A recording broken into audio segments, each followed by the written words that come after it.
Okay.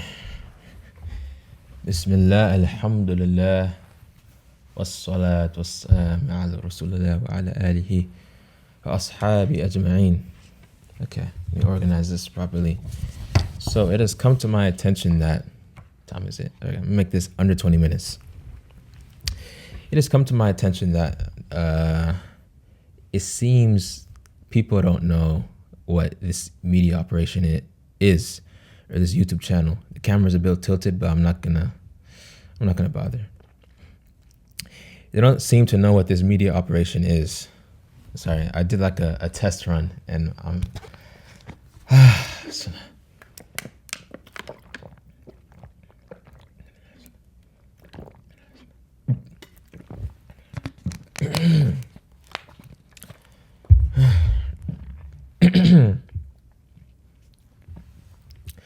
and I came to this conclusion when I had not a rant, but like a call to action in the Telegram. And I think it's because I said the word jihad.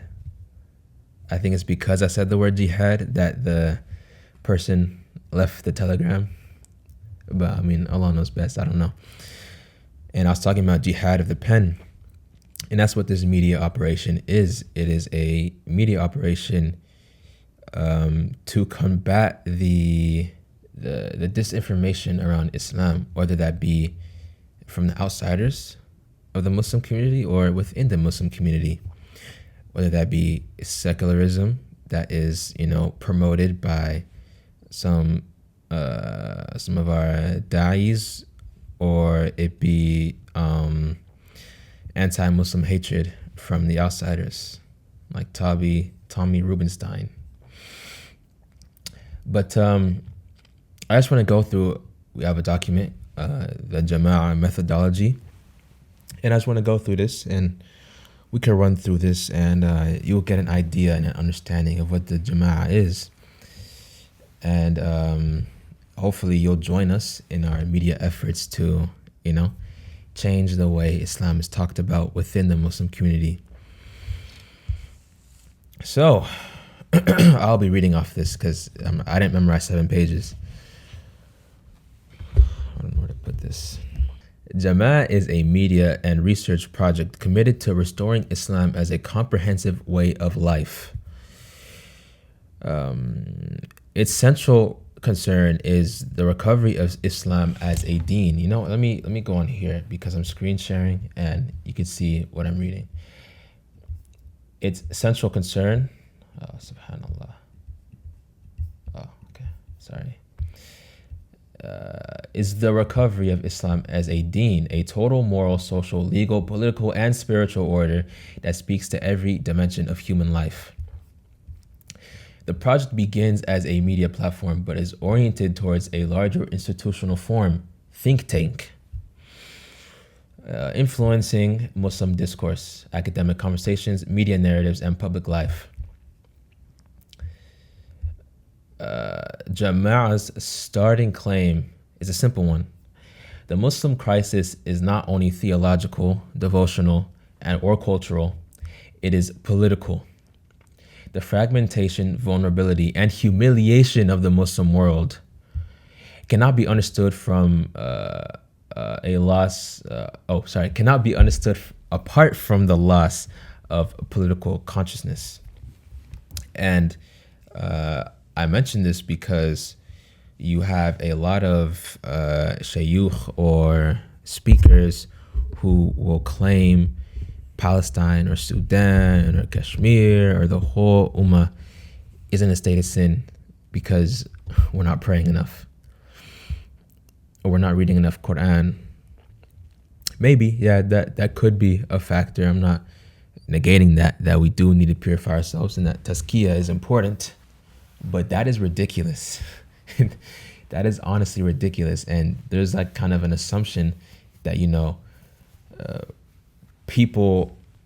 Muslims of the past were more virtuous than us just because they're from the past. I don't know why we have the assumption. And I'm not referring to the Sahaba or the Tabi'in. I'm referring to like just maybe a Muslim 200 years ago. that the average Muslim was so pious and all that stuff, and that's why they had a khilafah and a state and all that stuff. Listen, that's not why. That's not why Islam was strong. The reason why Islam was strong is because even the Muslim who didn't even pray, they thought within the framework of Islam. They understood Islam to be a legal framework for a comprehensive system of life. That's what they understood La ilaha illallah to mean. They understood it more than just smashing idols and breaking idols, right? They understood it more than just devotional prayer to one God. They understood that Allah was the arbitrator of affairs over every aspect of human life. And that's why Islam that's why Islam was successful. And in a current day, you have Muslims who are very pious. They pray 5 times a day. They in the masjid. They give zakah. They recite the whole Quran once a month, every 3 days. They do all this stuff, right? And we are humiliated because we don't understand what Islam really is. You know, a lot of pious Muslims have a secularized view of Islam. And I just want to add one more caveat that a secularized Muslim is not the same as a liberalized Muslim, right? A Muslim can still be conservative, but secularized. They could be politically quiet. They can have like no say, no care about the political affairs of the ummah, right? So that is the main problem. Secularism is the main problem of what is really eating at us right now. It's already 8 minutes, man. I'll just get some stuff out. But yes, modern Muslims often inherit a colonized framework of thought. Islam is treated as a set of private ethics, beliefs, family values, or spiritual practices, while law, politics, sovereignty, and economics is treated as a external or secondary matter. This is not a neutral arrangement. It is the result of a historical process in which Islam was disciplined into the category of a religion understood by secular modernity. A religion is not the same as deen. Religion is an English word. You know, in the English language is a secular language. Religion is a practices confined to the private life. Just search up the definition of religion. You're not gonna get state.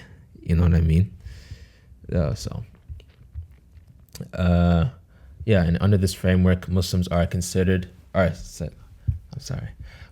encouraged to speak about worship, manners, charity, personal morality, but often discouraged to speak seriously about governance, power, law, authority, warfare, economics, and defense. Right? So they want you to talk about, good adab and, I don't know, the stuff you guys talk about. Like all these heartwarmers every Friday. Like, the enemies of Islam, they're happy. Like they're doing backflips when they hear you guys talk about that all the time, while Gaza's burning. Lebanon just had the largest bomb since Hiroshima was dropped on Lebanon, and we're gonna hear on Friday about how the Prophet ﷺ used to cook and clean for his wives. That's the state of the Muslim community right now. So when Islamic governance is mentioned, it is often immediately associated with extremism. This association has created fear amongst Muslim speakers and institutions. We reject 2 errors at once. First, we reject extremist distortions that claim to represent Islamic governance while violating Islamic ethics, justice, knowledge, and restraint. Secondly, it rejects the secular conclusion that because some groups have taken it too far, we should abandon the topic as a whole. No, that is ridiculous. Just because the carriers of a message might be distorting it or doing it wrong, it doesn't mean that the message itself is invalid. The abuse of a concept does not invalidate the concept itself. And this result in abandoning political thought has been disastrous for Muslims, right? Think Palestine, Sudan, India, and all the other places where Muslims live, Congo, even though I don't think it's majority Muslim Congo, but a big Muslim population over there. And this is like the number one goal of the jama'. It's for our brothers and sisters across the world that are being persecuted. Once we establish the zeitgeist again for Islamic thought, for Islamic political thought, and the deen as a comprehensive way of life, once we establish this, and it is a real sentiment amongst Muslims, listen, these scholars, these speakers, these governments, they have no option but to capitulate to these demands. Once they see that we're eager for these things to be talked about, to be implemented, they will implement it themselves. And there are people in positions of power who do have this way of thinking, but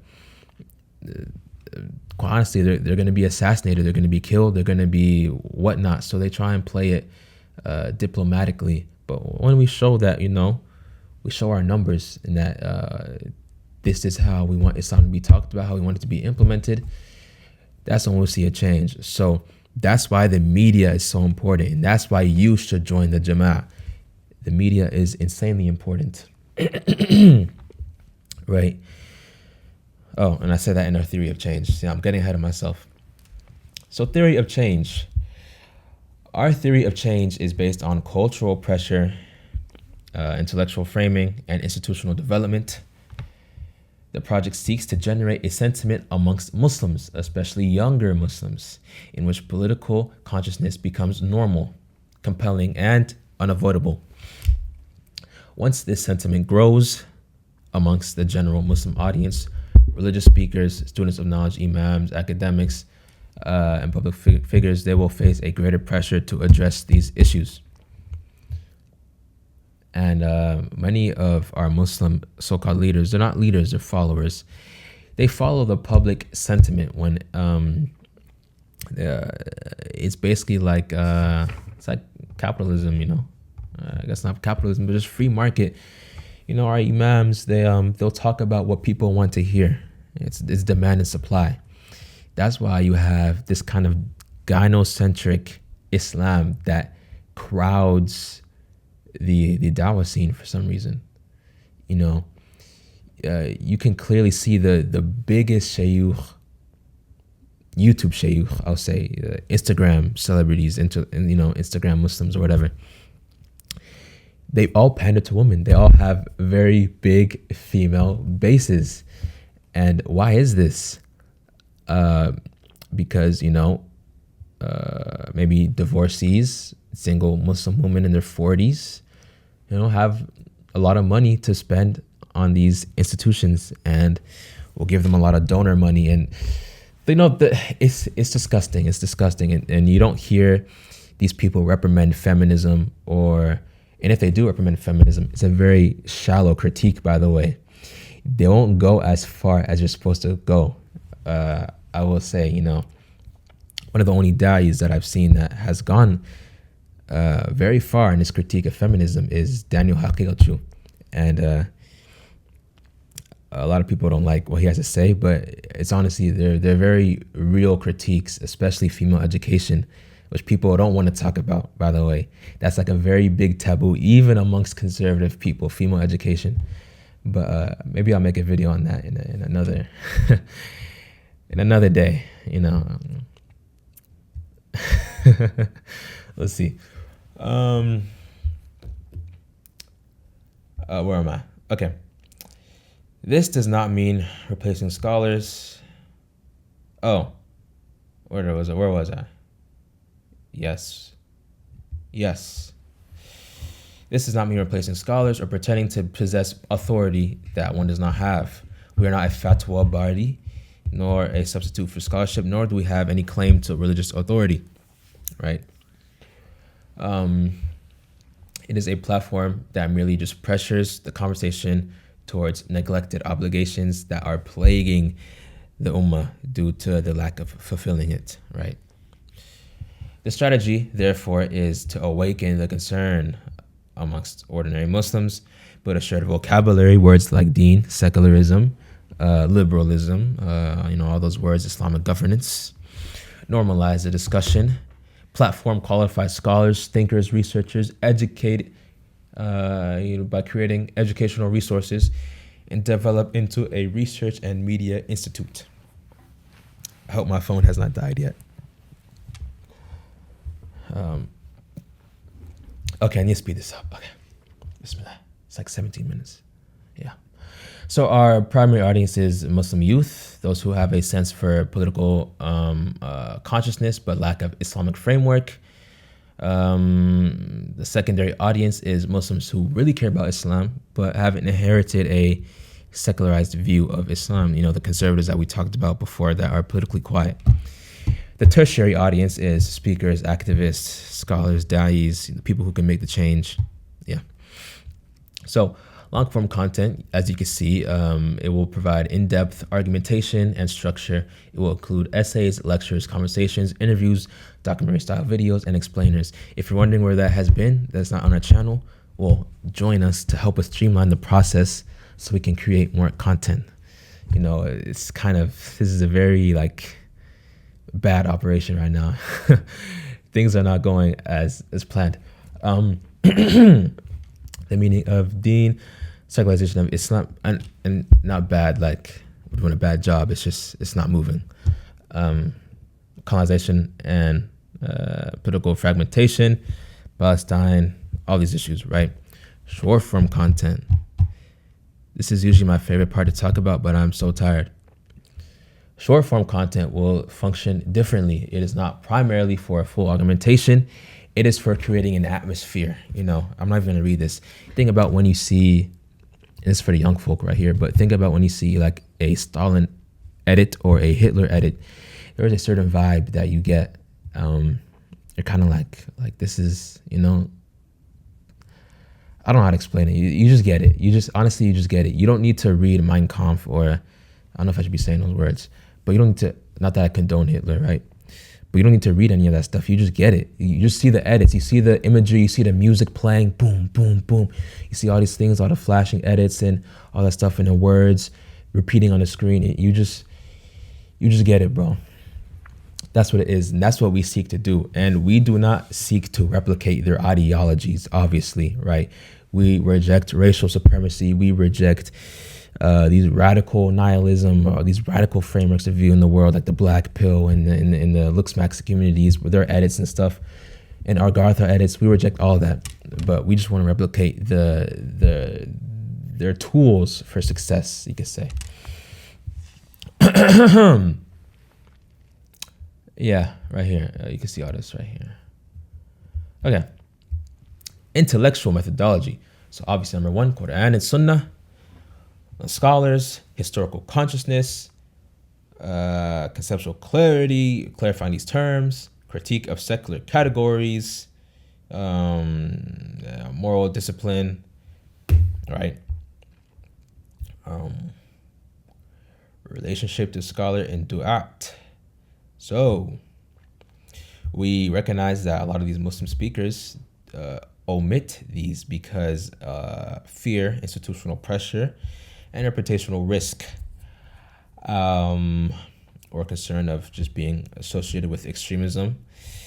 The project, we do not treat every omission as betrayal. However, it does insist that silence on certain central matters has consequences.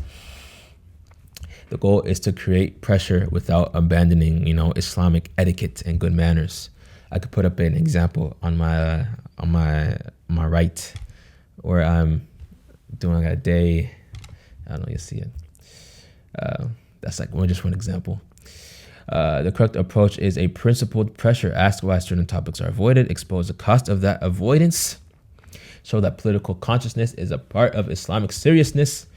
Discuss legitimate caution and cowardice. Just distinguish between the legitimate caution and cowardice, right?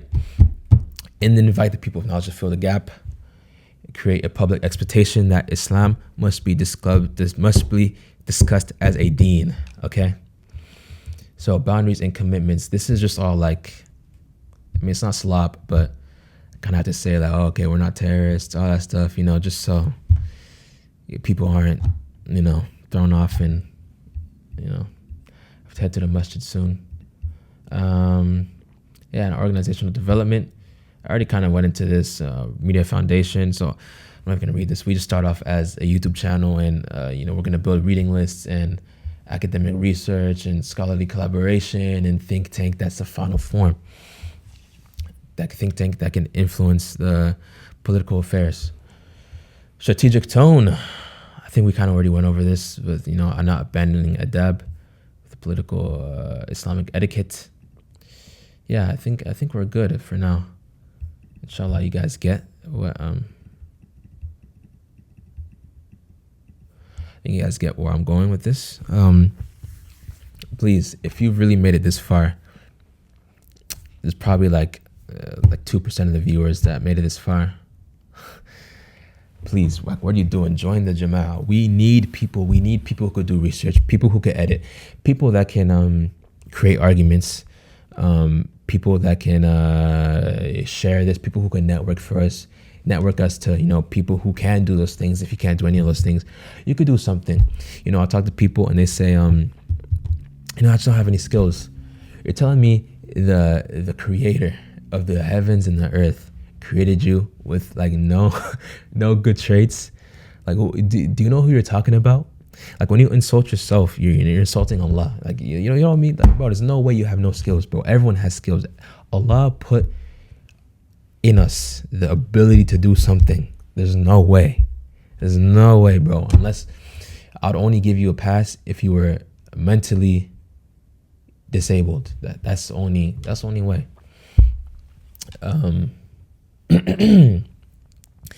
But yeah, alhamdulillah, wassalatu wassalam ala rasulillah wa ala alihi wa ashabi ajma'in.